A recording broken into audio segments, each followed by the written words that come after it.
위클리 브리핑 투자 전략 시작합니다. 오늘 이 시간 저희 키움증권 투자 전략팀의 이성훈 연구원, 김현정 연구원 모셨습니다. 안녕하십니까? 안녕하십니까? 네, 반갑습니다. 자, 일단 지난주 금요일에 뭐 국내 증시뿐만 아니라 전반적으로 시장이 좀 안 좋은 분위기에서 마무리가 됐는데 그래도 이제 뉴욕 증시가 좀 올라와서 오늘 국내 증시 분위기가 나쁘지 않게 출발을 하고 있는 상황입니다. 뉴욕 증시가 분위기가 좀 좋아진 배경, PC 물가 데이터가 좋았다고 하던데 어떤 이슈들이 있었나요? 네, 뭐 사실 지난주에 일단 조정이 되었던 명분부터 좀 말씀을 드리면 네.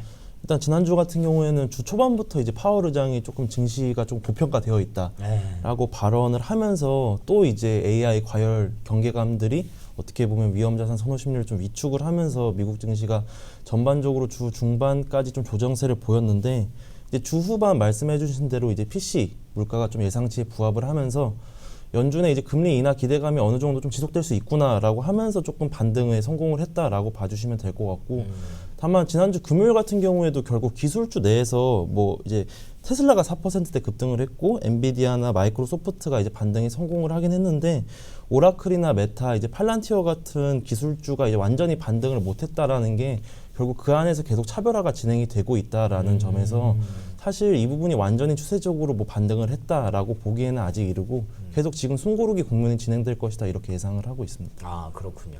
그러니까 오해가 뭐 여러 개 있어요. 시장과 어떤 그 투자자들 간의 오해가 여러 개가 있는데 첫 번째가 이제 금리 인하를 지속할 수 있을 것이냐, 그리고 두 번째가 AI는 버블이냐, 뭐 이런 것들이 대표적이잖아요. 근데 금리 인하를 조금 뭐 이어갈 수 있을 것이다에 대한 확신은 어느 정도 차긴 찼거든요. 근데 AI가 버블인지 아닌지까지는 이제 설득이 확실하게 되지 않았기 때문에 말씀하신 대로 차별화가 좀 나타날 수 있다라고 하는 건데 그러면 AI는 왜 자꾸 버블이라고 하는 건지 어떻게 보세요? 그냥 많이 올라서 버블 그래요? 논란이 지금 나타나는 것 그냥 같고요. 많이 올라서. 예. 네, 일단 그 S&P 500 그 선행 12개월 선행 PE만 보더라도 네. 사실 지금 거의 23배 수준으로 역사적 고점까지 많이 올라온 상태이긴 해요. 그러니까 밸류에이션 부담이 없지도 않고 그 최근에 많이 나오는 게 그 버핏 지수 관련해서 이게 네. 미국 시가총액을 그 GDP로 나눈 비율인데 네. 이게 지금 거의 220%로 지난 닷컴 버블이 190%인데 이걸 넘어섰다고 하더라고요. 아, 그래요? 네, 그래서 사실 이게 막 AI 버블에 대한 우려를 조금 자극을 하는 상황이다 이렇게 보고 있는데 사실 역사적인 과거 통계치랑 비교를 해봤을 때는 사실 버블이 진행이 되고 있다라고 저도 생각을 하고 있긴 합니다. 다만 이제 문제는 이게 실제로 지금 현 시점에 이게 버블이 터질 시기냐라는 건 사실 아직 모른다라는 거죠. 그렇죠. 그 뭐 과거랑 다른 상황들도 분명히 있는 거고. 그렇죠. 지금 네. 사실 AI 산업이나 사이클 자체도 우리가 처음 목도를 하는 사이클이기 네. 때문에 이것과 관련해서 과거 통계치랑 밸류를 좀 비교를 하는 게 맞냐라는 것도 사실 계속 논의가 이제 분분한 상황입니다. 예. 그래서 일단 현 시점만 보고 봤을 때는 단기적으로는 워낙 이제 금리 인하 기대감이라든지 뭐 지난 이제 엔비디아 실적부터 해서 오라클, 마이크론부터 해서 계속 연이은 호재들이 있었잖아요. 예. 그래서 그런 것들이 지나가고 나서 신규 호재성 재료가 좀 부재한 상황에서 어느 정도는 좀 숨고르기 국면을 지금으로선 좀 보일 수 있다라고 생각을 하고 있고 결국 이게 반전으로 다시 이제 반전을 하기 위해서는 네. 매번 그래왔듯이 이제 10월 중순 이후부터 나타나는 미국 기술주들의 실적 시즌에서 다시 이제 신규 모멘텀을 확보할 수 있다 이렇게 생각을 하고 있습니다. 사실 실적 시즌 들어가기 전까지 계속 올라가면 오히려 그게 불안할 때가 많더라고요. 그쵸. 예, 네. 오히려 약간 거품은 좀 빼고 그리고 나서 이제 실적 시즌에 제대로 테스트 받는 게 좀 나을 수도 있어서 뭐 지금 이 또한 지나가겠지. 뭐 물론 항상 이렇게 주도주가 형성이 되면 버블 생각도 하시는 분들이 있으니까 이러다 말겠지 일단 생각은 합니다만 그러려면 실적 시즌이라는 테스트를 잘 견뎌내야겠죠. 자, 그리고 요즘 또 실적 시즌 되기 전이라서 그런지 관세 노이즈가 슬슬 다시 올라오기 시작하더라고요. 네. 이건 어떻게 보세요? 네, 사실 지난주 트럼프가 10월 1일부터 뭐 대형 트럭에 25% 관세, 네. 수입 가구에 50% 관세, 뭐 의약품에 이제 관세 100%를 네. 추가할 것이다라고 밝히면서 뭐 또 이제 관세 불확실성이 조금 이제 맞아요. 상승할 수 있지 않냐라는 우려가 나타나고 있는데 사실 이게 무역 확장법 232조에 근거해서 이 관세가 범위가 확대될 수 있다라는 건 시장에서 어느 정도는 예상할 수가 있었다라고 생각을 해요. 근데 이게 사실 한국 같은 경우가 결국 저는 문제라고 생각을 하거든요. 그쵸. 왜냐하면 사실 유럽이나 일본 같은 경우에는 이거를 최종적으로 이제 무역 협상이 진행이 된 상황이거든요. 도장을 찍은 그렇죠. 거죠. 도장을 네. 찍었죠. 네. 근데 이제 한국 같은 경우가 이제 어느 정도 큰 틀만 마련을 한 상황이고 아직 최종적으로 이 부분이 이제 최종적으로 도장을 못 찍었다라는 그렇죠. 게 국내 입장에서는 뭐 의약품 100% 관세를 다른 주요국들에 비해서 완전히 그냥 온전하게 다 맞을 수 있다라는 우려가 반영이 될 수 있다라고 이렇게 생각을 하고 있어요. 근데 예. 그래서 결국 이 대미 투자 3,500억 달러를 이제 선불로 할지 아니면 뭐 통화 스와프를 통해 하거나 아니면은 뭐 이제 분할 납입을 한다라든지 그런 식으로 이제 합의가 될지가 결국 중요하다 이렇게 생각을 하고 있는데 네. 사실 뭐 극단적인 시나리오까지 아직 상정할 단계는 아니다라고 생각을 하고 있고요. 네. 우리나라 같은 경우에는 결국 10월 말에 이제 에이펙 정상회담을 이제 예정이 된 상황이기 때문에 네네. 관세 협상 같은 경우에도 그 시점과 맞물리면서 이게 너무 장기한다라기보다는 어느 정도 타결할 가능성이 좀 높다 이렇게 생각을 하고 있습니다. 그래서 일단 이번 주나 다음 주까지 관련된 노이즈가 조금 반영이 될 수 있기는 하지만 조금 너무 이제 비관적으로 바라볼 필요는 없다 이렇게 생각하고 있습니다. 저도 뭐 그렇게 생각을 합니다. 점점 이제 합의점을 맞춰가는 과정이라고 생각을 하는데 그 시간 동안은 사실 불안감도 뭐 당연히 들어오는 거고요. 그래서 이제 시장도 그런 부분들을 영향을 받아야 되니까 좀 마음이 흔들리실 수도 있을 것 같지만 잘 되는 과정 중에 하나에 있다라고 봐서 결론적으로는 좋은 합의안을 만들어내지 않을까 기대를 한번 해봅니다. 그러면 이제 김현정 연구원님께 여쭤보고 싶은 거는 역시나 가상화폐 시장인데 요즘 좀 그 코인 가격이 이상하더라고요. 많이 좀 하락했죠. 근데 이 하락이야 뭐 할 수 있다 치지만 금리가 인하가 됐는데 원래 그 금리 인하하면 유동성은 바로 코인인데 맞습니다. 왜 오히려 자꾸 빠지는지 이게 너무 궁금했어요. 일단은 사실 금리 인하가 나쁜 거는 아니었지만 예. 대신에 이제 선반영되었다라는 이야기도 좀 있었고 그리고 또 아시다시피 금리 인하 이후에 파월 의장이 계속 매파적인 발언을 이어갔습니다. 예. 그래서 이런 부분이 좀 사실 이제 비트코인이나 이더리움이 가격이 많이 올라왔던 상황이었기 때문에 좀 더 투자자 입장에서는 예민하게 반응해서 좀 차익 실현 매물이 많이 나왔던 거라고 보여지고 있고 또 이제 자꾸 매파적인 발언을 이어가다 보니까 위험자산 선호 심리도 계속 약화되고 있는 추세입니다. 그렇기 때문에 이제 현물 ETF에서 많은 자금이 좀 빠져나갔고 이거가 바로 이제 가상자산 시장에 지금 굉장히 빠르게 급락세를 연출하는 그 배경이 되지 않았나라고 보고 있습니다. 그리고 덧붙여서 뭐 금리 인하 자체가 사실은 M2의 그 유동성을 높이게 되고 이에 따라서 비트코인이라든지 가상자산 시장에 직접적인 영향을 준다라는 이야기가 맞긴 하지만 지금 최근에 이제 노동 시장이 생각보다 좀 견고하게 나오고 있는 상황입니다. 그래서 또 추가 금리 인하가 뭐 시장이 기대치만큼 이루어질 수 있느냐, 속도가 빨라지느냐 이런 것들에 대해서 계속 우려스러운 시각들이 나오고 있기 때문에 이러한 점도 아마 좀 가상자산 시장의 가격을 좀 제한하는 요인으로 작용하지 않았나라고 보고 있습니다. 그러면은 뭐 금리 인하야 오해를 해소하면 되는 건데 그 현물 ETF에서 자금이 유출되고 있는 거는 그러면 뭐 단기적인 현상이라고 보시는 거예요, 혹시? 일단은 네, 단기적인 변동성이라고 저는 보고 단기적인 현상이라고 좀 보고 있습니다. 예. 그래서 뭐 일각에서는 최근에 금이 좀 많이 오르면서 그 현물 ETF의 자금이 금의 ETF로 좀 넘어갔다라는 이야기가 되고 있는데 만약에 금 가격이 어느 정도 조정세라든지 안정세를 보이게 된다라고 하면은 가상자산 시장으로 넘어올 수가 있고 또 이제 뭐 금리 인하나 이런 것들의 불확실성이 어느 정도 좀 해소가 되면은 이 뭐 현물 ETF가 아니라 가상자산 시장 자체의 가격이 올라가면서 현물 ETF도 당연히 좀 그에 맞춰서 올라가는 흐름 보이지 않을까라고 좀 보고 있습니다. 그렇군요. 요즘 금 가격이 엄청 올랐다고 하던데 그쪽으로 수급이 움직여서 또 가상화폐가 좀 빠진 거라면 다시 돌아올 수도 있겠죠.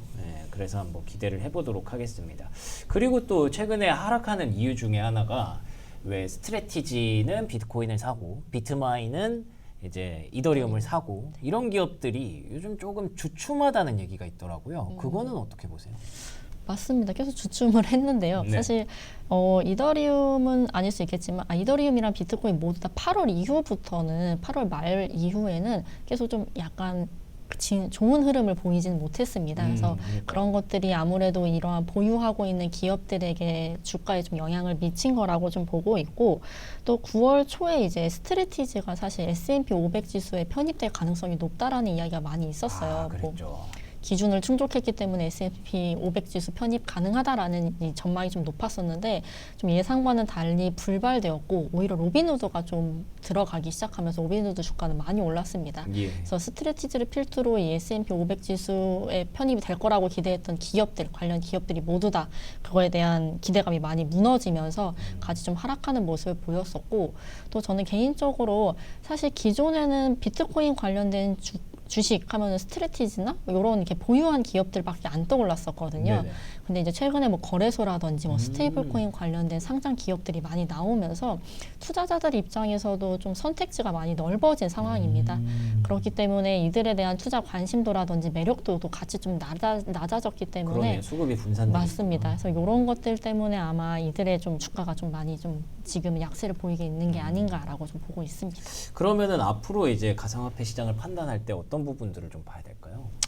일단은 아무래도 좀 뭐 가장 중요한 건 일단 금리 인하일 것 같습니다. 네. 그래서 그런 금리 인하의 방향성이라든지 뭐 인하 속도 그리고 인하의 그런 폭들이 어느 정도 시장 예상치에 부합하는지가 가장 핵심이 될 수 있을 거라고 보여지고 또 이와 더불어서 같이 좀 주목해봐야 될 거라고 한다면 최근에 이제 뭐 SEC라든지 뭐 CFTC, 뭐 미국 상품거래위원회 이런 곳들에서 뭐 가상자산 관련돼서 좀 규제들을 완화하는 움직임이 계속 보이고 있습니다. 네. 그리고 뭐 대표적으로 SEC 같은 경우에는 뭐 크립토 프로젝트라고 해서 뭐 전통적인 금융시장에 블록체인이라든지 디지털 자산을 좀 도입해서 들여오는 그런 것들을 좀 추진을 하고 있고 또 뭐 슈퍼앱이라고 해서 하나의 플랫폼 내에서 디지털 자산도 거래가 가능하고 또 일반 주식도 거래가 가능한 그런 슈퍼앱도 만들 수 있도록 우리가 그런 라이선스를 좀 검토하겠다라고 이야기를 했습니다.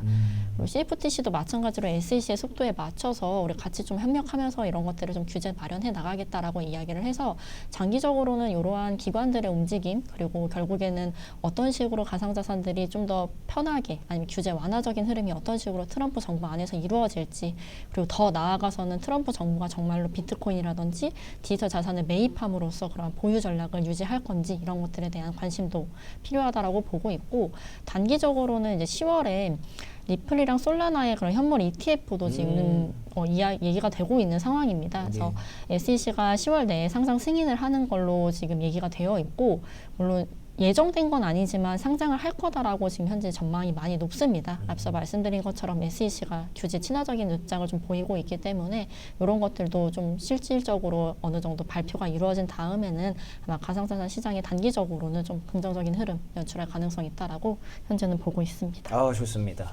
금리 인하폭 그리고 트럼프 정부의 정책 거기다가 이제 현물 ETF 이 세 가지 트랙으로 앞으로도 뭐 결국에 크게 달라진 건 없네요. 그냥 조금 조정이 나왔을 뿐이다라고 생각할 수 있을 것 같고요. 자, 그럼 국내 증시 얘기로 넘어와서 지난주 금요일에 조정이 좀 컸잖아요. 그거는 왜 그랬던 거예요? 그것도 이제 많이 올라서 똑같죠? 그런 것 같은데.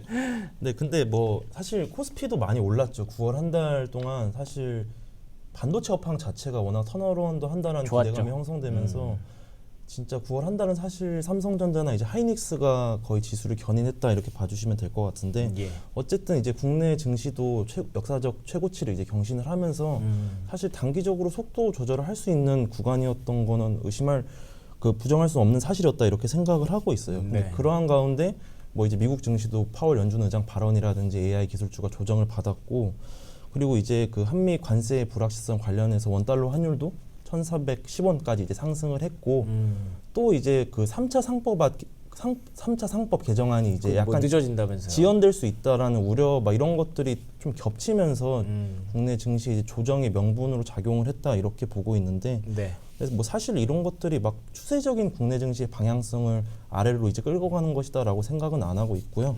단기적으로 어느 정도 숨고르기 차원의 조정이었다 이렇게 생각하고 있습니다. 그러니까요. 이거 때문이다라고 할 만한 게 없어요. 그래서 막 이것저것 갖다 붙이면은 그럴 수도 있구나 싶은데 그에 비해서 하락폭이 좀 크다 보니까 혹시 뭔가 문제가 있는 건 아닐까 오해하게 되기는 하더라고요. 근데 그럴 때 또 이제 중심을 잡을 필요가 있어서 한번 여쭤봤고요. 그 환율 얘기 잠깐 해주셨는데 주말 사이에 뭔가 나올 것처럼 얘기하더니 뭐 대단한 건 아닌 것 같더라고요. 네. 어땠어요? 저도 이제 뉴스를 통해서 봤는데 이제 구윤철 경제부총리가 네. 그 베센트 재무장관 회담에서 이제 환율 협상을 매듭을 지었다라고 발표를 하면서 이게 뭐 이제 환율 이게 관세 협상과 연동된 결국 환율 협상을 했냐라는 게 사실 쟁점인데 그렇죠. 사실 이 부분은 아니었고요. 이제 미국이 사실 매년 그 환율 조작국을 판단하는 과정에서 이번에 이제 한국이 이러한 이제 환율 조작국은 해제가 되었다라는 네. 점이 사실 뭐 어느 정도 이제 환율 관련해서 좀 불확실성을 완화시킬 수 있는 요인이다라고 생각은 하고 있는데 사실 최근에 이제 원달러 환율이 급등한 배경 중에 하나가 결국 이제 대미 투자 관련 재원을 어떻게 마련을 할 수 있느냐. 그렇죠. 그래서 이제 외환 보유고 관련해서 이게 또 급감할 수 있다라는 점이 원달러 환율 급등의 배경이었는데 결국에는 이제 환율이 지금 약간 1,405원으로 조금 하락을 하고 있긴 한데 네. 이게 근본적으로 결국 해결이 되기 위해서는 대미 투자 관련된 관세 불확실성이 어떻게 해소가 되는지 그게 결국 중요할 것이다라고 생각을 하고 있기 때문에 향후 이러한 부분들의 후속 협상 과정을 좀 지켜볼 필요가 있지 않나 이렇게 생각하고 있습니다. 그렇군요.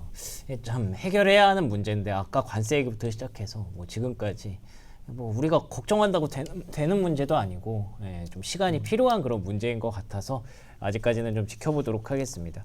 혹시 추석이라서 좀 급락하고 막 그런 건 없었을까요? 그런 것도 있다고 생각을 하고 있어요. 저도 과거 이제 추석 연휴 직전 5거래일간의 이제 코스피랑 코스닥 평균 수익률을 좀 살펴봤는데 네네. 대체로 이제 마이너스 0.5%, 마이너스 0.7%로 평균적으로 어느 정도 부진한 흐름을 보였더라고요. 예. 근데 이번 추석 같은 경우에는 꽤 이례적으로 좀 긴 편이잖아요. 예. 근데 그러한 와중에 미국에서도 뭐 AI 버블이라든지 뭐 이러한 좀 이벤트를 선제적으로 대응을 할 수 있다라는 측면에서 조금 어느 정도 현금 비중을 확대하는 조금 수급 공백 현상이 나타날 수 있을 것이다 이렇게 생각을 하고 있고요. 예. 그래서 이걸 좀 투자 전략적인 측면에서 본다면 만약에 주식 관점에서 어느 정도 많이 수익률을 내고 있었던 투자자면은 어느 정도 현금 비중을 확대하는 것도 좋다라고 보고 있고 네.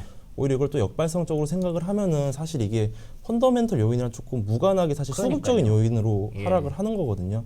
그래서 현금 비중이 조금 많았던 상태면은 오히려 저가 매수 차원에서 추석 연휴 직전에 들어가는 것도 저는 좀 유효하다 이렇게 생각하고 있습니다. 좋습니다. 또 전략적인 판단이 좀 필요한 구간인 것 같고 그래서 장기 투자하시는 분들은 그냥 뭐 그냥 이벤트구나 생각하시고 그냥 덮어놨다가 연휴 잘 즐기시고 나중에 또 보시는 것도 나쁘지 않은 전략이 될 것 같습니다. 자, 그럼 혹시라도 그래도 이번 주 거래일이 좀 짧기는 합니다만 그래도 중요한 지표들이 있는지 한번 점검해 볼까요? 근데 이번 주는 결국 이제 고용 지표가 가장 중요할 것이다라고 보고 있고 네. 매주 이제 결국 주 초반에 졸트 구인고스 나오고 이후에 이제 ADP 민간 고용 그리고 이제 가장 메인 이벤트인 금요일에 이제 비농업 고용 이렇게 발표되는 이제 고용 지표가 가장 중요할 것이다라고 보고 있고 주 중반에는 이제 ISM 제조업 PMI라든지 이제 금요일에 이제 ISM 서비스업 지수 이거랑 이제 10월 이제 2일에 테슬라 인도량이 이제 발표될 것이다라고 예정이 되어 있습니다. 그래서 이 부분 정도 좀 확인하고 지나가면 되지 않을까. 이렇게 그렇군요. ISM 제조업 PMI 그리고 졸트 보고서를 중심으로 한 고용 지표들 그런데다가 이제 테슬라의 인도량 이런 것들이 발표가 된다고 하네요. 아무래도 국내는 이제 연휴를 준비하는 주간이라서 뭐 이렇다 할 그런 발표는 없는 것 같고요.